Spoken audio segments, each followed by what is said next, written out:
வணக்கம் நேயர்களே, நீங்கள் கேட்டுக்கொண்டிருப்பது பட்டாம்பூச்சி எஃப்எம். பட்டாம்பூச்சி எஃப்எம் வெற்றிகரமாக மகிழ்ச்சிகரமாக தன்னுடைய 2வது ஆண்டில் அடியெடுத்து வைத்திருக்கும் இந்த தருணத்தில் இதமாக மலர்கிறது ஈஸியா ஜெயிக்கலாம். ஒவ்வொரு வருஷமும் தமிழ்நாட்டுல லட்சக்கணக்கான மாணவர்கள் பிளஸ் டூ முடிக்கிறாங்க. லட்சக்கணக்கான மாணவர்கள் டாக்டர் ஆகணும், என்ஜினியர் ஆகணும் அப்படிங்கிற கனவோட ஓடிட்டு இருக்காங்க. ஆனா எல்லாரும் டாக்டர் ஆகிறதும் என்ஜினியர் ஆகிறதும் சாத்தியமான விஷயமே கிடையாது. அதை தவிர அரசு பணிகள் நிறைய இருக்கு. அந்த அரசு பணியில தேர்வாகிறதுக்கு நிறைய போட்டி தேர்வுகள் நடக்குது. நிறைய மாணவர்கள் அரசு பணியை தங்களுடைய லட்சியமா வச்சுட்டு ஓடிட்டு இருக்காங்க. அப்படி அரசு பணியை நோக்கமாக வைத்து ஓடிக்கொண்டிருக்கின்ற மாணவர்களுக்கு தமிழ்நாடு அளவுல மட்டுமில்லாமல் இந்திய அளவுல மட்டுமில்லாமல் சர்வதேச அளவுகள்லயும் பல்வேறு போட்டித் தேர்வுகள் நடந்துட்டு இருக்கு. அந்த போட்டிகளை எப்படி சந்திக்கிறது, அந்த போட்டித் தேர்வுகள்ல தோல்வி அடைந்தாலும் எப்படி மனம் தளராமல் மீண்டும் மீண்டும் எழுதி தேர்வு பெறுவது போன்ற தகவல்களோடு அவர்களுக்கு தன்னம்பிக்கையையும் சேர்த்து வழங்குவதற்காக நம்மோடு இணைகிறாங்க சென்னை உயர் நீதிமன்றம் மதுரை கிளையின் மாண்பமை நீதிபதி அவர்களின் நேர்முக உதவியாளரும் சிறந்த எழுத்தாளர், பேச்சாளர், நுரை ததும்பும் சொற்கள், ஆற்றங்கரையோரம் அசைந்தாடும் நாணல், மனித வேர்களை தேடி போன்ற நூல்களின் ஆசிரியர் கவிஞர் ராஜபிரபா. இளைய தலைமுறை பிள்ளைகளுக்கு இந்த நிகழ்ச்சி ஒரு விருந்தாக அமையும் அப்படின்னு நினைக்கிறேன். வாங்க நேயர்களே, கேட்கலாம், பயன்பெறலாம்.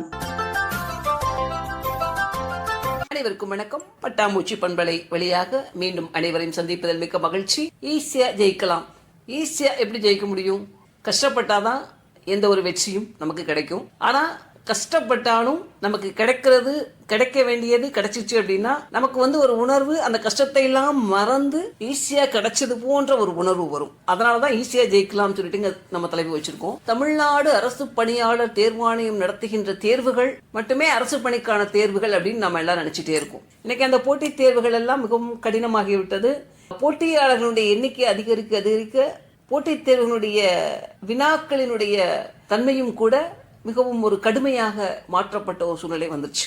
அதனால நம்ம என்ன பண்ணணும் அப்படின்னா, ஒரே குறிக்கோளோட அரசு பணியாளர், தமிழ்நாடு அரசு பணியாளர் தேர்வாணையம் நடத்துகிற தேர்வு மாத்திரம்தான் நம்மளுடைய வேலைக்கான தேர்வு அப்படின்னு நினைக்காம சுத்தியுமே நம்ம பார்த்துக்கிட்டே இருக்கணும். எங்க வேலைக்கான கால் ஃபார் பண்ணுவாங்க, எம்ப்ளாய்மெண்ட் நியூஸ் அப்படிங்கிற பேப்பர்ல கால் ஃபார் பண்ணுவாங்க, அப்புறம் ஹிந்து நியூஸ் பேப்பர், அதுல நிறைய கால் ஃபார் வந்துகிட்டே இருக்கும். அதை நம்ம கூர்ந்து நோக்கும் போதுதான் எந்த இடத்துல எவ்வளவு வேக்கன்சி இருக்கு, என்ன போஸ்ட் இருக்கு அப்படிங்கிறதெல்லாம் நாம தெரிஞ்சுக்க முடியும். அந்த வகையில் நான் எவ்வாறெல்லாம் செய்தித்தாள்களை பார்த்து என்னுடைய வேலையை ஈஸியாக தேர்ந்தெடுத்தேன் என்பதை உங்களோடு பகிர்ந்து கொள்கின்றேன். சுருக்கெழுத்து, தட்டெழுத்தெல்லாம் படிச்சு முடிச்ச முடியும். முதலாக வேலைக்கு சேர்ந்த இடம் ராமநாதபுரம் மாவட்டம். என்னுடைய பிறந்த ஊர் தேனி. பொதுவா பெண்கள் எல்லாம் 15-20 வருடங்களுக்கு முன்னாடி பெண்களை எல்லாம் தன்னுடைய வீட்டுல இருந்து வெளியே வேலைக்கு அனுப்பவே பயப்படுவாங்க. அதுவும் ராமநாதபுரம் மாவட்டம்லாம் இன்னும் ரொம்ப ஒரு கடுமையான இது இருக்கும். நிறைய அது ஒரு மாதிரி கலவர பூமி அப்படிங்கிற மாதிரி எண்ணம்லாம் முன்னாடி காலத்துல இருந்தது. கொஞ்சம் அனுப்பவும் பயப்படுவாங்க. இருந்தாலும் கூட நான் அந்த பணிக்கு சென்றே ஆக வேண்டும் அப்படின்னு சொல்லிட்டு அந்த வேலைக்கு நான் போனேன். ஆனா அந்த வேலைக்கான கால் ஃபார் நான் எப்படி பார்த்தேன் அப்படின்னா, நாள்தோறும் செய்தித்தாள்களை புரட்டி பார்த்து கொண்டே இருப்பேன். அவ்வாறு பார்த்தபோது ஒரு தமிழ் செய்தித்தாளில் ஒரு பக்கத்துல சும்மா அப்படியே ஒரு சின்ன கட்டங்கட்டி தான் அந்த மாதிரி வேலை வாய்ப்புக்கான அறிக்கைகள்லாம் வெளியிட்டு இருப்பாங்க. ஒரு சுருக்கெழுத்தாளர் பணிக்கு ஆட்கள் தேவைப்படுகிறது அப்படின்னாங்க. நேரடி இன்டர்வியூ தான். நான் போனதும் இன்டர்வியூல செலக்ட் ஆகி என்னுடைய வேலைக்கு நான் தேர்வு செய்யப்பட்டேன். Ministry of human resource development அப்படிங்கிற மத்திய அரசினுடைய கட்டுப்பாட்டில், மத்திய அரசினுடைய நிதியுதவியில் செயல்படக்கூடிய ஜன் சங்ஸ்தான் அப்படிங்கிற ஒரு மக்கள் கல்வி நிறுவனத்தில் முதலாக என்னுடைய சுருக்கெழுத்தாளர் பணியை நான் தேர்வு செய்தேன். இதை ஏன் நான் அப்படி சொல்றேன் அப்படின்னா, வேலைங்கிறது பப்ளிசிட்டியா பொதுவா அப்படியே பேப்பர்ல வருது இல்ல, அது மாத்திரம் தேர்வுக்கான அழைப்பாளையா நீங்க எடுத்துக்கூடாது. பேப்பர்களை ஆழ்ந்து பார்க்கும் போதுதான் நிறைய வேலை வாய்ப்புகள் அதுல இருந்து நம்ம கண்டறிய முடியும். அவ்வாறு பார்க்கும்போது நம்ம எதுக்கு அதுல விண்ணப்பிக்க முடியுங்கிறதெல்லாம் நம்ம அப்பதான் புரிஞ்சுக்க முடியும். அவ்வாறு ராமநாதபுரம் மாவட்டத்தில் 2 ஆண்டு காலம் பணியாற்றி கொண்டிருக்கும் போது இன்னைக்கு அடுத்த கட்டத்தை நோக்கி செல்ல வேண்டிய என்ன ஓட்டத்துக்கு தகுந்த மாதிரி வாரம் எம்ப்ளாய்மெண்ட் நியூஸ் அப்படிங்கிற ஒரு நியூஸ் பேப்பர் வரும். அது சனிக்கிழமை தான் டெல்லியில பப்ளிஷ் ஆகும். 2-3 நாட்களுக்கு பிறகுதான் நம்ம தமிழ்நாட்டில எல்லாம் வாங்க முடியும். சனிக்கிழமை பேப்பர் வெளியிட்டாங்கன்னா அப்பெல்லாம் செவ்வாய்க்கிழமை அந்த மாதிரி தான் கிடைக்கும். 10 ரூபா 7 ரூபா அந்த மாதிரி அந்த பேப்பர்லாம் வித்துட்டு இருந்தாங்க. நான் அந்த பேப்பரை போயிட்டு வாரம் சனிக்கிழமை எப்படியாவது வாங்கிடணும்னு சொல்லிட்டு அந்த பேப்பரை வாங்குவோம். எம்ப்ளாய்மெண்ட் நியூஸ் பேப்பர்ல பார்த்தோம் அப்படின்னா நிறைய கட்டங்கட்டமா நிறைய ஆங்கிலத்துல நிறைய வேலை வாய்ப்புகள் இருக்கும். என்னென்ன சென்ட்ரல் கவர்மெண்ட்ல என்னென்ன வேலை இருக்கோ எல்லாமே இருக்கும். அதில் நான் தொடர்ந்து அந்த 2 ஆண்டு காலமும் ராமநாதபுரம் மாவட்டத்தில் பணியாற்றுகின்ற அந்த 2 ஆண்டு காலமும் விடாமல் அந்த பேப்பரை பார்த்துக்கிட்டே இருந்தேன். அது போக தேர்வுகளுக்கும் தயாராகி கொண்டிருந்தேன். அவ்வாறு பார்க்கும்போது ஒரு சின்ன கட்டங்கட்டி ஒரு மூலையில் அப்படியே ஒரு இது இருந்துச்சு. அதில் வந்து கிருஷி விக்யான் கேந்திரா, வேளாண்மை அறிவியல் மையம் அப்படின்னு சொல்லிட்டு Indian council of agriculture research கண்ட்ரோலில் செயல்படக்கூடிய ஒரு நிறுவனத்தில் அரசு பணியாளருக்கு ஈக்குவலண்டான சேலரி, அப்போது என்னுடைய டெசிக்னேஷனுக்கு அங்கே வந்து அந்த நிறுவனத்தில் சுருக்கெழுத்தாளராக பணியில் சேரக்கூடிய ஒரு வாய்ப்பு எனக்கு கிடைத்தது. அங்கு பணியாற்றிட்டு இருக்கும்போது ஒரு 2.5 ஆண்டு காலம் பணியாற்றிட்டு இருக்கும்போது மறுபடியும் இந்த பேப்பரை பார்க்குறது, தமிழ்நாடு அரசு பணியாளர் தேர்வாணையம் நடத்துகிற தேர்வு, staff selection commission, railway recruitment board, எல்லா வேலைக்கும் எழுதி அப்ளை பண்ணிகிட்டே இருந்தாலும் கூட இந்த எம்ப்ளாய்மெண்ட் நியூஸை பார்க்குற இதை மாத்திரம் நான் என்றைக்குமே விட்டது கிடையாது. அதை பார்த்துக்கிட்டே இருப்பேன். அந்த மாதிரி தான் பார்த்துட்டு இருந்தபோது எனக்கு என் கண்ணுக்கு தெரியவில்லை, என்னுடன் பணியாற்றிய கிருஷ்ணகிரியில் அந்த கிருஷி விக்யான் கேந்திரா நிறுவனத்தில் பணியாற்றிட்டு இருக்கும்போது என்னுடன் பணியாற்றிய சக பணியாளர் அவர் என்ன பண்ணார், ஒரு நாள் வேகமாக என்கிட்ட வந்து அந்த எம்ப்ளாய்மெண்ட் நியூஸ் பேப்பரை காமிச்சு ஒரு கட்டிங்கை காமிச்சு, இங்கே பாருங்கள், கோயமுத்தூரில் ministry of environment and forest அப்படிங்கிற கண்ட்ரோலில் செயல்படக்கூடிய Salim Ali centre for ornithology and natural history அப்படின்னு சொல்லிட்டு பறவைகள் ஆராய்ச்சி மையத்தில் அட்மினிஸ்ட்ரேட்டிவ் அசிஸ்டண்ட்டுக்கான வேலை வாய்ப்பு வந்திருக்கு, நீங்கள் விண்ணப்பியுங்கள் அப்படின்னு சொல்லி கொடுத்தார். அதாவது அந்த செய்தித்தாளை எவ்வளவு கூர்ந்து நோக்குனா கூட நான் அதை விட்டுட்டேன் அப்படிங்கிற போது எனக்கு ரொம்ப அவ்வளவு கேர்லெஸ்ஸாக இருந்திருக்கேன்னு எனக்கு வருத்தமாக இருந்தது. ஆனாலும் அந்த சக பணியாளர்களுடைய தேடலின் பயனாக எனக்கு கிடைத்த அந்த அட்வர்டைஸ்மெண்ட்டை வச்சு கோயமுத்தூரில் அந்த ரிசர்ச் இன்ஸ்டியூட்டில் கிட்டத்தட்ட 2.5 ஆண்டு காலம் அட்மினிஸ்ட்ரேட்டிவ் அசிஸ்டண்ட்டாக மத்திய அரசின் கீழ் செயல்படும் அந்த நிறுவனத்தில் பணியாற்றக்கூடிய ஒரு வாய்ப்பு கிடைத்தது. அதற்கு பிறகு 2.5 ஆண்டு காலம் பணியாற்றிட்டு இருக்கும்போது அடுத்த கட்டமாக நம்ம என்ன போகணும், இதை விட நல்ல உயர்வான சேலரி எங்கே கிடைக்கும், நாம எங்கே போகணும் அப்படின்னு தேடிட்டு இருக்கும்போது தான் உயர்நீதிமன்றத்தில் உள்ளுவதெல்லாம் உயர்வுள்ள அப்படின்னு வள்ளுவர் சொல்லியிருக்காரு. அதனால எண்ணத்திற்கு ஏற்றவாறு அங்கே கால்ஃபார் வந்துச்சு, விண்ணப்பிச்சோம். அதுக்கப்புறம் அங்கே சென்னையில் வேலை கிடைத்தது. அப்புறம் சென்னையிலிருந்து மதுரைக்கு மாற்றலாகி வந்துட்டோம்.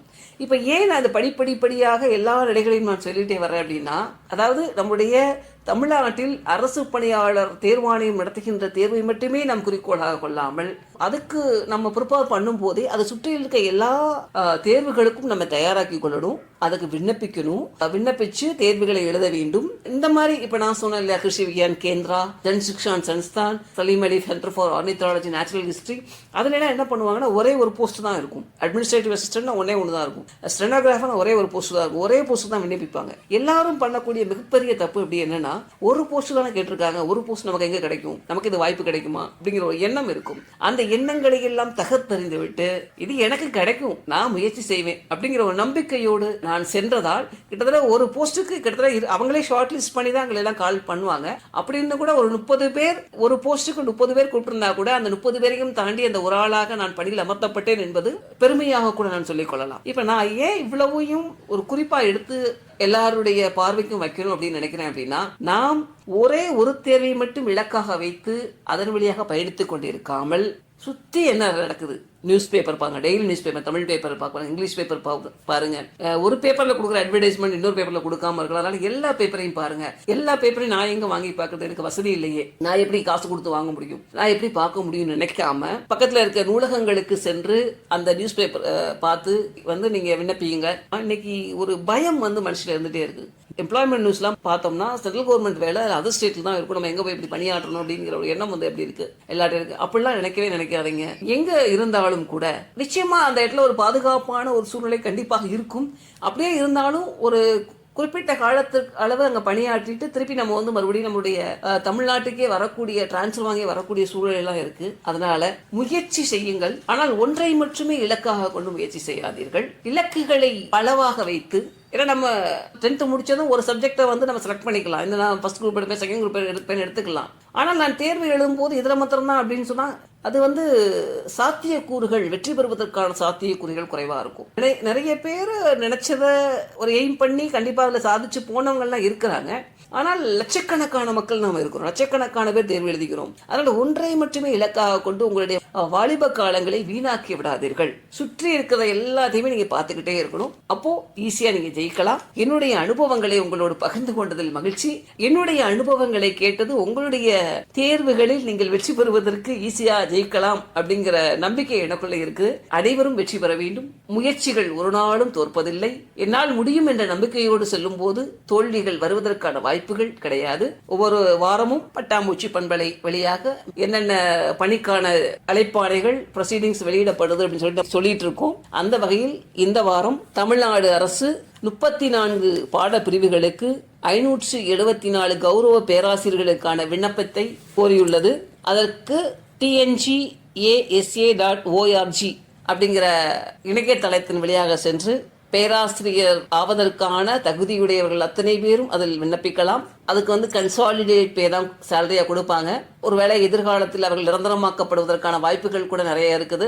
நம்ம எல்லாம் நிறைய நினைச்சிட்டு இருப்போம், கன்சாலிடேட் பேக்கெல்லாம் எப்படி நம்ம கவர்மெண்ட் வேலைக்குள்ள போகும்போது எப்படி போக முடியும் அப்படின்னு நினைக்கலாம். இன்னைக்கு ஒரு அரசு பணி என்பதே முன்னாடிலாம் பென்ஷன் அந்த மாதிரிலாம் இருக்கும். இன்னைக்கு அந்த மாதிரியான வாய்ப்புகள் எல்லாம் இல்லாமல் இருக்குது. எதிர்காலத்தில் வரதுக்கான வாய்ப்புகள் கூட இருக்கலாம்.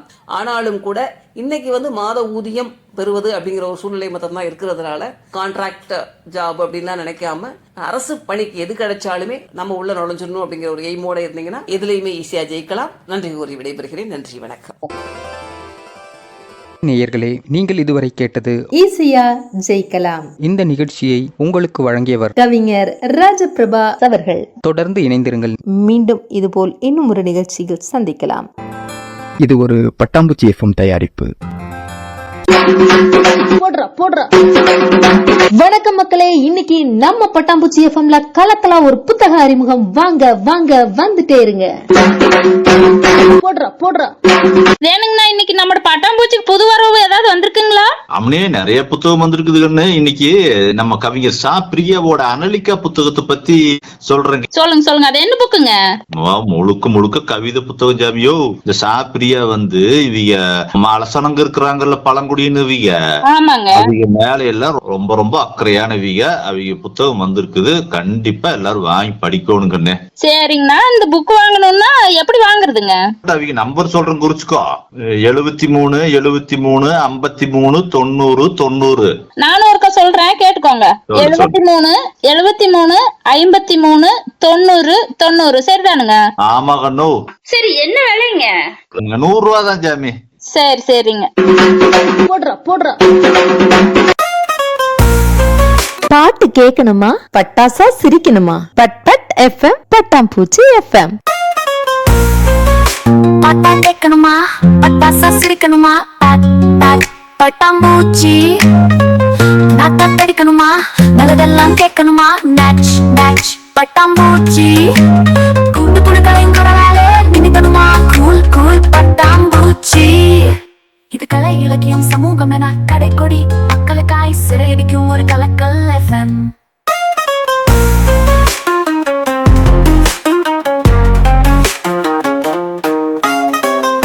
இது கலை, இலக்கியம், சமூகம் என கடைக்கோடி, மக்களுக்காய் சிறையடிக்கும் ஒரு கலக்கல் எஃப்எம்.